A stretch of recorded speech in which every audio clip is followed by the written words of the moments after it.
Hello दोस्तों, कैसे हैं आप सब। मैं शाहरुख आलम आप सभी का स्टूडेंट केयर चैनल पर स्वागत करता हूं। दोस्तों, जैसा कि आप सभी जानते हैं कि रेलवे एनटीपीसी का जो एग्ज़ाम है स्टार्ट हो चुका है और हम लोग जो है एनटीपीसी का प्रैक्टिस सेट कर रहे हैं। तो जैसा कि आप जानते हैं कि जब भी मैं मैथ का प्रैक्टिस सेट लेकर आता हूं आप लोगों के बीच में, तो मैं जो प्रीवियस ईयर में जो क्वेश्चन पूछे जा चुके हैं मैथ को, मैं उन्हीं को लेकर आता हूं और उन्हीं के साथ आपका मैं प्रैक्टिस कराता हूं। तो आज मैं आप लोगों के लिए 10 क्वेश्चन लेकर आप लोगों के बीच में उपस्थित हुआ हूं। तो आइए हम लोग अपने पहले क्वेश्चन की तरफ बढ़ते हैं, जो रेलवे एनटीपीसी में पूछा जा चुका है। तो पहला क्वेश्चन ये कह रहा है कि एक वस्तु को 35% की छूट पर 26,000 रुपये में बेचा गया। यदि छूट 15% हो तो वस्तु का विक्रय मूल्य ज्ञात करो। यानी जो वस्तु को कितने छूट पर बेचा गया, 35% की छूट पर जब बेचा गया तो उसकी प्राइस कितनी थी, 26,000। तो और आगे यह कह रहा है कि यदि उसकी छूट जो है 35% से घटाकर यानी 35% से घटाकर 15% यानी 15% कर दी जाए तो उस वस्तु का विक्रय मूल्य यानी सेलिंग प्राइस क्या होगा, हमसे यही क्वेश्चन पूछ रहा है। तो आइए देखते हैं। जब वस्तु की जो सेलिंग प्राइस है यानी एसपी है, मैं इसको शॉर्ट फॉर्म में लिख रहा हूं, कितनी है 26,000 यानी 26,000 रुपए। कब है, जब इसको वो 35% की छूट पर दिया जा रहा है। अगर मैं ये कहूं कि इसका कोई छूट ही ना दिया जाए तो इसकी सेलिंग प्राइस क्या होगी। मैं इसको 1 डिनोट कर रहा हूं। और जब कोई छूट नहीं दी जा रही है तो उसकी सेलिंग प्राइस क्या होगी, इसके लिए SP2 यानी सेलिंग प्राइस 2। तो कितना हो जाएगा 26,000 यानी 26,000 इंटू 100 गुणित 100 अपान कितना हो जाएगा 65 यानी 65। ये हो जाएगा। यानी जब इस पे कोई छूट नहीं दी जा रही है तब इसकी सेलिंग प्राइस कितनी होगी, इतनी होगी। लेकिन आगे क्वेश्चन में यह कह रहा है कि यदि इसको 15% यानी 15% की छूट पर बेचा जाए तो उसका विक्रय मूल्य क्या होगा। तो जाहिर सी बात है, अब अगले वाले को देखते हैं। तो जो इसकी सेलिंग प्राइस हो जाएगी क्या हो जाएगी 85/100 यानी 85/100। आइए इसको हम लोग सॉल्व करते हैं। सॉल्व हो गया। अगर हम इसको सॉल्व करेंगे, इसको हम 13 से भाग दे रहे हैं तो ये 5 बार जाएगा और ये 2 बार जाएगा और ये कितने बार जाएगा 117 यानी 17 यानी 34,000 यानी 34,000 रुपए इसका विक्रय मूल्य होगा। यही इसका आंसर है। उम्मीद करता हूं दोस्तों ये क्वेश्चन आपको समझ में आया होगा। आइए हम लोग अपने अगले क्वेश्चन की तरफ बढ़ते हैं। अगला क्वेश्चन है कि 25 मानों का माध्य 40 था, यानी 25 मानों का जो माध्य है कितना है 40 है। लेकिन एक मान 50 की जगह पर 25 लिखा गया था, लेकिन 50 की जगह पर कितना लिख दिया गया था 25 लिख दिया गया था। तो कह रहा है कि शुद्ध माध्य क्या है। तो आइए हम क्वेश्चन को समझते हैं फिर सॉल्व करते हैं। तो सबसे पहले 25 जो माध्य थे उनका कितना था, सॉरी जो 25 मान थे उनका माध्य कितना था, 25 मानों का जो माध्य था कितना था 40 था यानी 40 था। माध्य का मतलब क्या, माध्य का मतलब औसत। और आप औसत बराबर जानते हैं कि सभी संख्याओं का योग अपान कुल संख्या। तो आइए देखते हैं औसत कितना है यानी माध्य कितना है 40 यानी 40 इक्वल टू सभी संख्याओं का मैं योग लिख रहा हूं यहां पे और कुल संख्या कितनी है 25 यानी 25। तो हमको योग निकालने के लिए क्या करना पड़ेगा, क्योंकि तभी हमारा क्वेश्चन का माध्य शुद्ध माध्य तभी निकलेगा जब क्या करें कि सभी संख्याओं का योग हम निकाल लेंगे और जो गलत संख्या है उसको सही संख्या लिखेंगे, तभी तो हमारा माध्य निकलेगा। तो कितना हो गया, योग कितना हो जाएगा, तो जो योग हो गया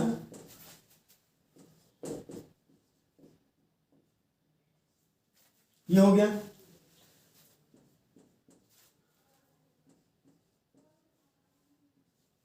तो जो हमारा जो योग निकला 1000 निकला। लेकिन इसमें क्या है, इस योग में क्या है, 50 की जगह पे 25 लिख दिया गया था। यानी 50 की जगह पे 25 लिख दिया गया था, यानी कितना कम लिखा गया था, 25 कम लिखा गया था। तो 25 को क्या करेंगे और जोड़ देंगे, तो कितना हो गया हमारा, यानी 1025 हो गया, 1025। अब ये कह रहा है कि शुद्ध माध्य क्या है। तो आप जानते हैं कि माध्य बराबर क्या होता है कि सभी संख्याओं का योग, यानी और बटा में कुल संख्या। तो सभी संख्याओं का योग कितना है, तो सभी संख्याओं का जो योग है 1025 यानी 1025 है, और कुल संख्या कितनी है, 25 है, यानी 25 है। तो इसको आइए कैलकुलेट करते हैं।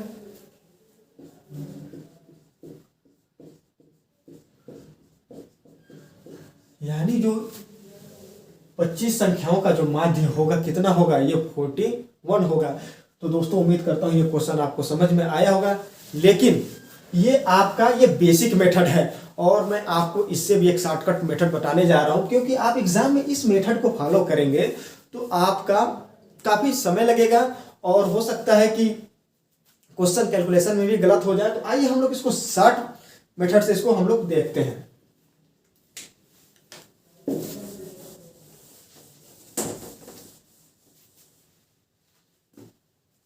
तो आप जानते हैं कि औसत बराबर होता है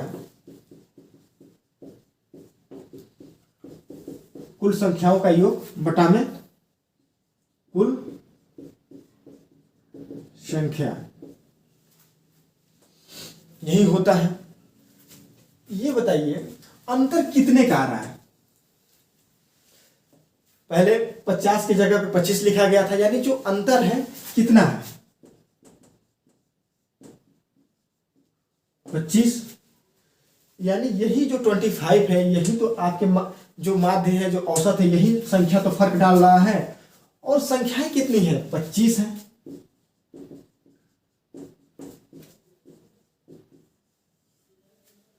ये बताइए 25 संख्याओं का औसत कितना हो जाएगा। अगर योग 25 है तो इनका औसत कितना हो जाएगा, 1 हो जाएगा। और पहले से कितना है, 40 तो है ही है, तो 40 + 1 यानी 41। तो उम्मीद करते हैं ये क्वेश्चन आपको समझ में आया होगा। आइए हम लोग अपने अगले क्वेश्चन की तरफ बढ़ते हैं। ये है हम लोग का जो अगला है कि दो संख्याओं का मसा 6 है यानी 6 है, और उनका लसा 108 है यानी 108 है। यदि उनमें से एक संख्या 12 है यानी 12 है, तो दूसरी संख्या क्या होगी, हमसे क्वेश्चन में यही पूछ रहा है। तो इसके लिए एक फार्मूला होता है कि लसा इंटू मसा। आई होप, उम्मीद करता हूं कि आपको लसा और मसा समझाने की यहाँ जरूरत नहीं है, आप बखूबी समझते हैं कि लसा क्या होता है और मसा क्या होता है। तो जो फार्मूला होता है लसा गुणित मसा इक्वल टू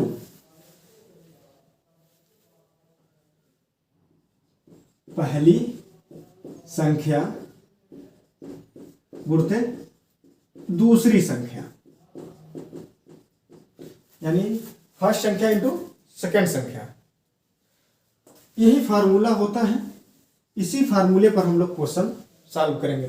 तो इसका लसा कितना है 108 यानी 108, और मसा कितना है 6 है यानी 6 है। पहली संख्या दिया है कितना 12 यानी 12, और दूसरी संख्या हमसे पूछ रहा है तो मान लेते हैं x। तो x बराबर क्या हो जाएगा 108 गुणित 6 बटा में 12 यानी 108 इंटू 6/12। आइए इसको सॉल्व करते हैं, कितना हो गया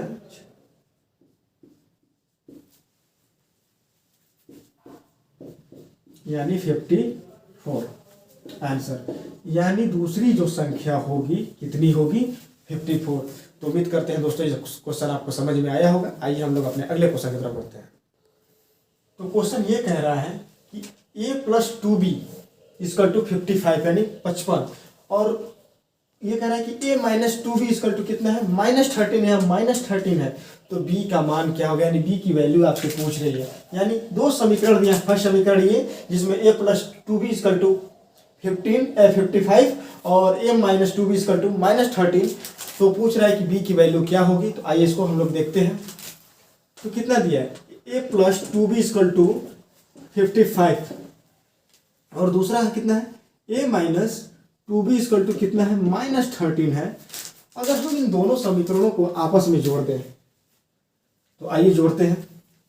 तो ये कैंसिल, क्या हो गया ये 2a, क्योंकि देखिए यहाँ प्लस माइनस का सिंबल है तो क्या होगा ये माइनस ही होगा, और यहाँ प्लस माइनस का सिंबल है तो यहाँ क्या होगा माइनस होगा, और ये प्लस का सिंबल होगा, तो ये आपस में जुड़ जाएंगे लेकिन ये दोनों कट जाएंगे, और यहाँ पर क्या हो गया 4। जब 2a इक्वल टू कितना है 42 है तो a की वैल्यू कितनी आ गई 42/2 यानी 21। अब इस 21 को क्या करेंगे, चाहे इस समीकरण में a की वैल्यू रख दे या इस समीकरण में a की वैल्यू रख दे, बात एक ही है।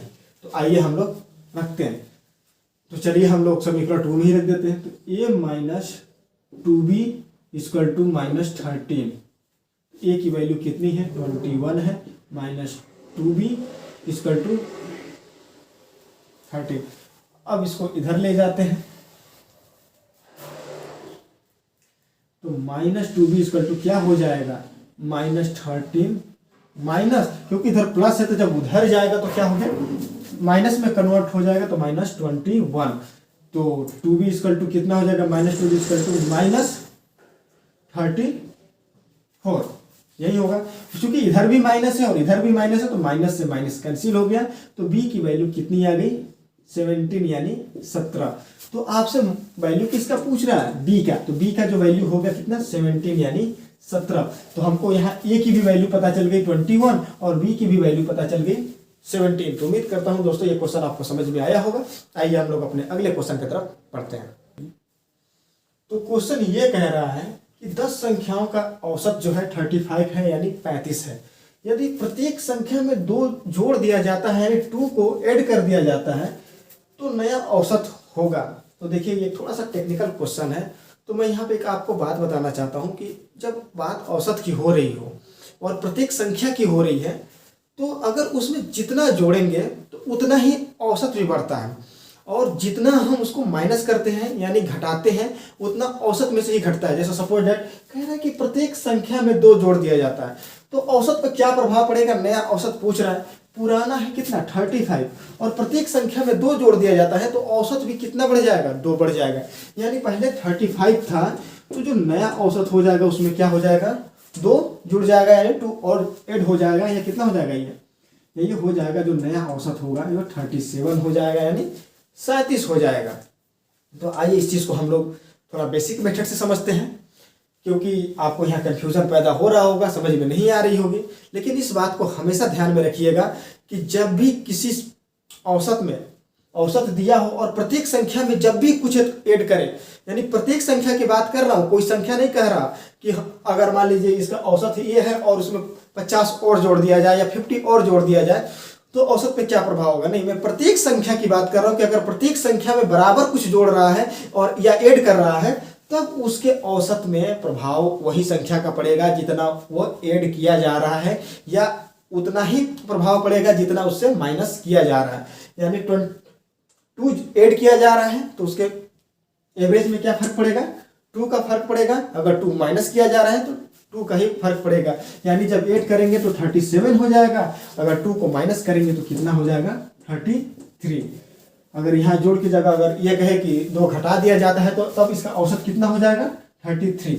लेकिन आइए थोड़ा सा हम इसको बेसिक से समझते हैं कि कैसे हो रहा है ये। आप जानते हैं कि औसत इक्वल टू क्या होता है, सभी संख्याओं का योग अपान यानी बटा में कुल संख्या, यही होता है फार्मूला। औसत कितना दिया है पहले 35 यानी 35,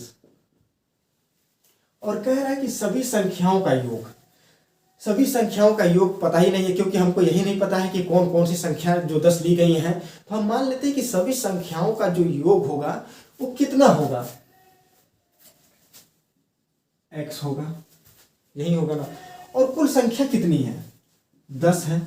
अब यहां से हम x की वैल्यू निकाल लेंगे, तो जब यहां पे हम x की वैल्यू निकालेंगे तो कितना हो जाएगा 350 यानी 350। ये तो पहले कंडीशन में है, समझ रहे हैं।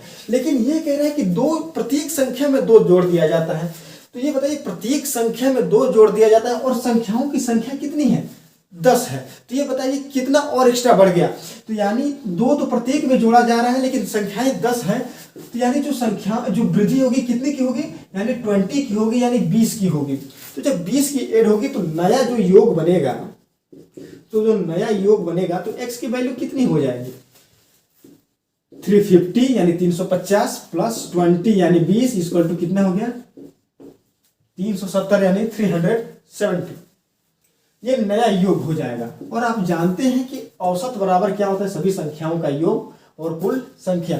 तो योग कितना हो गया, 370 अपान कितना हो गया, ये 10, यानी जो औसत आ गया कितना आ गया, 37 यानी 37। तो उम्मीद करता हूं दोस्तों ये क्वेश्चन आपको समझ में आया होगा। आइए हम लोग अपने अगले क्वेश्चन की तरफ बढ़ते हैं। ठीक है, क्वेश्चन ये कह रहा है कि cot 52 डिग्री इक्वल टू कितना है, b है। तो कह रहे हैं tan 38 की वैल्यू कितनी होगी, हमसे क्वेश्चन में यही पूछ रहा है। तो ये बताइए, आपने ट्रिग्नोमेट्री में पढ़ा होगा, इसको हम क्या लिख सकते हैं, tan 38 को क्या लिख सकते हैं। तो हम tan 38 को लिख सकते हैं cot 90 डिग्री माइनस 52, इसको लिख सकते हैं। तो इसको क्या लिख सकते हैं हम, cot 52 डिग्री इक्वल टू, ये इसकी वैल्यू कितनी है, b है। और इसको भी तो हम यही लिख सकते हैं cot 52, और cot 52 की जो वैल्यू है कितनी है, b है।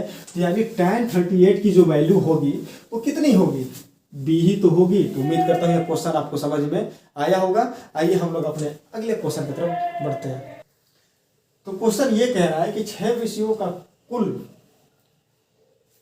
400, मतलब एक विद्यार्थी ने 6 विषयों में कुल 470 अंक प्राप्त किया और प्रत्येक विषय का अधिकतम जो अंक है कितना था, 100 था, यानी 100 था। तो क्वेश्चन ये कह रहा है कि उसका प्राप्तांक प्रतिशत होगा। देखिए ये भी क्वेश्चन आपके रेलवे एनटीपीसी सन 2016 में ये शिफ्ट 3 में पूछा जा चुका है। देखिए कितना इजी क्वेश्चन है। मैं आप लोगों को ये समझाने की बार बार कोशिश करता हूं कि आप जितना भी पढ़ें मेच्योर तरीके से पढ़ें। क्वेश्चन का जो लेवल होगा आपके एनटीपीसी में वो मॉडरेट लेवल भी होगा, इजी लेवल भी होगा। आप हर एक चीज पे पकड़ बनाइए। तो जैसा कि आप इसका जानते हैं कि एक फार्मूला होता है कि प्राप्तांक प्रतिशत ज्ञात करने के लिए, प्रतिशत अगर ज्ञात करना हो आपको, प्राप्तांक प्रतिशत ज्ञात करना हो तो क्या होता है, कुल प्राप्त बटा में टोटल प्राप्तांक, यानी आपका टोटल प्राप्तांक कितना है, यानी कुल प्राप्तांक। तो ये बताएं इसका कुल प्राप्तांक कितना होगा। आप जानते हैं कि 6 विषय और हर एक विषय का जो प्राप्तांक है 100 है। तो 6 विषय का कितना हो गया, 600। और बच्चे ने कितना पाया, 470 पाया, इंटू ये 100 यहां पे होता है, तो इंटू 100 कैंसिल। चलिए भाग देते हैं, 6 7 42 और कितना शेष बचा, 5.33, यानी 78.33% इसने टोटल प्राप्तांक पाया अपने इन 6 विषयों को अगर मिलाकर देखें तो। उम्मीद करता हूं ये क्वेश्चन आपको समझ में आया होगा। आइए अगले क्वेश्चन की तरफ बढ़ते हैं। क्वेश्चन ये कह रहा है कि 4 वर्षों के अंतराल पर जन्म लिए 4 बच्चों की उम्रों का जो योग है कितना है, 48 वर्ष है, यानी 48 वर्ष है। तो सबसे छोटे बच्चे का उम्र का निर्धारण कीजिए। निर्धारण का मतलब ये कह रहा है कि सबसे छोटे बच्चे की जो उम्र होगी ये क्या होगी, आपसे क्वेश्चन में यही पूछा जा रहा है। तो आइए हम लोग देखते हैं। तो कितने बच्चे हैं, 4 बच्चे। मान लीजिए पहला बच्चा हो गया, ये दूसरा हो गया, और ये तीसरा हो गया, और ये चौथा हो गया। काफी लंबी फैमिली है भाई, इस जमाने में भी है।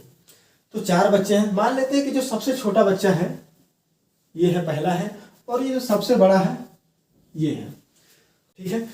तो जो छोटा बच्चा है इसकी जो उम्र है हम मान लेते हैं कितना, x।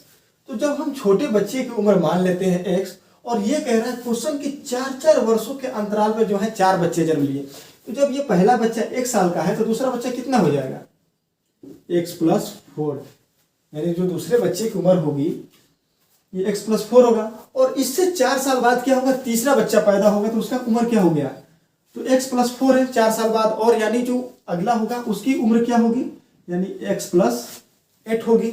आपको उम्मीद करता हूँ ये चीज समझ में आ रहा होगा। और चौथे बच्चे की उम्र क्या होगी, इसके 4 साल बाद तो पैदा हो वो, तो इसमें 4 और ऐड कर देंगे तो ये कितना हो जाएगा, x+12। और आगे यह कह रहा है इन सभी चारों बच्चों का जो योग है कितना है, 48 है, यानी 48 है। यानी इन सभी बच्चों के जो आयु है जोड़ दिया जाए, यानी प्लस कर दिया जाए, तो इनके आयु का योग कितना हो जाएगा, यानी 48 वर्ष हो जाएगा। तो क्वेश्चन यही तो कह रहा है कि ये बताइए कि छोटे बच्चे की उम्र क्या होगी। तो आइए देखते हैं। तो आइए सबको ऐड करते हैं, प्लस प्लस प्लस, ये सभी किसके बराबर है, 48 के बराबर है। तो कितना हो गया, x को x के तरफ जोड़ेंगे और जो संख्याएं हैं उनको अलग जोड़ेंगे।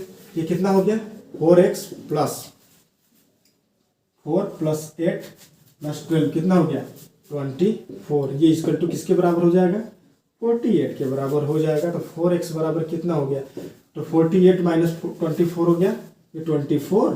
तो x की वैल्यू कितने आ गई, 6 वर्ष। और x की वैल्यू कितनी है, 6 हो गई। और यही x जो है सबसे छोटा बेटा है, तो सबसे छोटे वर्ष जो बेटे का जो बच्चा है उसका जो आयु कितना हो गया, 6 वर्ष। तो सबसे बड़े वाले को कितना हो जाएगा, यानी x+12, यानी x की वैल्यू 6 है, +12 यानी 18। यानी जो सबसे बड़ा बेटा है वो 18 साल का है, यानी 18 साल का है। और जो सबसे छोटा लड़का है वो कितने का है, 6 साल का है। तो उम्मीद करते हैं ये क्वेश्चन आपको समझ में आया होगा। आइए हम लोग अपने अगले क्वेश्चन की तरफ बढ़ते हैं। अगला क्वेश्चन है 99 × 99। कह रहे सर आप ये सोच रहे हो सर क्या बता रहे हैं, कितना इजी क्वेश्चन है। मैं आपको इसलिए बता रहा हूँ क्योंकि रेलवे की एनटीपीसी में आपसे पूछा जा चुका है क्वेश्चन, इसलिए मैं आप लोगों के ये बीच में क्वेश्चन लेकर आया हूँ। और इसके साथ साथ मैं कई सारी चीज़ों को मैं इस क्वेश्चन के माध्यम से आपको समझाना चाहता हूँ। तो आप जब भी इसको सॉल्व करेंगे क्या करेंगे, बेसिक मेथड से सॉल्व करेंगे। लेकिन जब भी ऐसे क्वेश्चन आए आपको बेसिक मेथड से सॉल्व नहीं करना है, क्योंकि वो टाइम टेकिंग होता है। ये बताइए इस 99 को हम क्या लिख सकते हैं, 100 - 1 लिख सकते हैं। कोई डाउट है, नो डाउट। अब कर देते हैं 99, क्योंकि जब बेसिक मेथड से आप सॉल्व करोगे तो कैलकुलेशन बहुत ज़्यादा हो जाएगा। मैं आपको कैलकुलेशन से बचाने के लिए स्मार्ट अप्रोच जो अपनाया जाता है एग्जाम में, मैं वो बताने की आपकी कोशिश कर रहा हूँ। अब यहाँ पे हम लोग गुणा करते हैं कि कितना हो जाएगा, ये हो गया। फिर इसका गुणा 1 में करेंगे, -99। तो जब इसको सॉल्व करेंगे कितना इजी हो गया, 9801 आंसर हो गया। एक और मेथड से इसको देखते हैं। ये बताइए 99 × 99 है। आप देख रहे हैं इस 99 को हम क्या लिख सकते हैं, 100 - 1 लिख सकते हैं, लिख सकते हैं।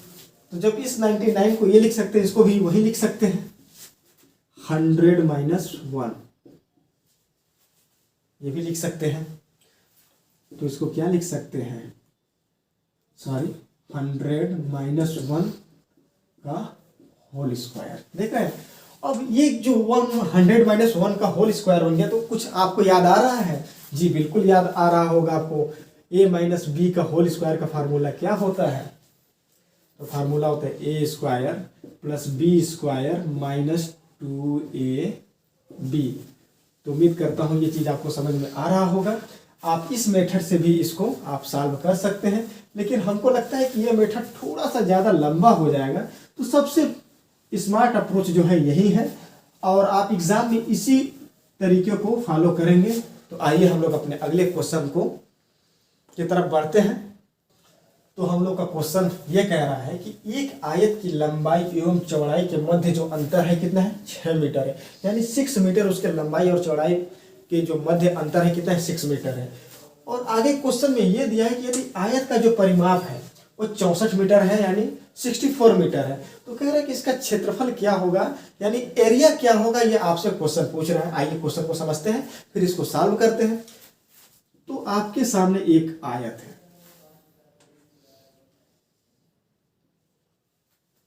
समझ रहे हैं।